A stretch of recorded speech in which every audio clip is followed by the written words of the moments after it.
Fascist সরকারের রেখে যাওয়া ঋণের বোঝা নিয়ে সরকার গঠনের ১.৫ মাসের মাথায় প্রণীত বাজেট যথার্থ হয়নি। সিপিডির বাজেট সংলাপে অর্থনীতিবিদদের সমালোচনা জবাবে এমন কথা বলেন অর্থ ও পরিকল্পনা মন্ত্রী আমির খসরু মাহমুদ চৌধুরী।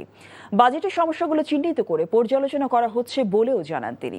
সেমিনারে অর্থনীতিবিদরা বলেন, প্রস্তাবিত বাজেটে অনেক প্রতিশ্রুতি থাকলেও বর্তমান অর্থনৈতিক সংকটে সেগুলো বাস্তবায়ন অসম্ভব।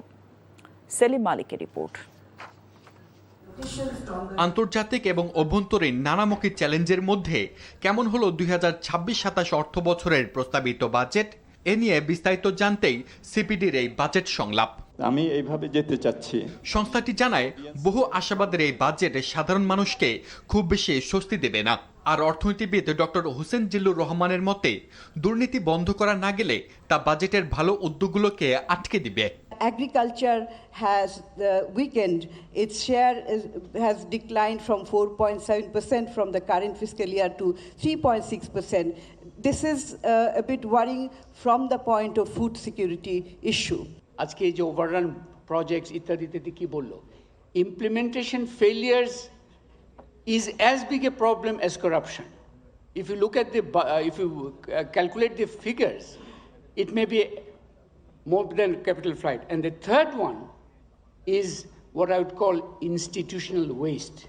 অনুষ্ঠানে অর্থমন্ত্রী জানান, আগের সরকারের নেওয়া ঋণের চাপ আর তাড়াহুড়োর মধ্যে প্রস্তুতি নিয়ে ঘোষিত প্রস্তাবিত বাজেট পুরোপুরি সন্তোষজনক হয়নি।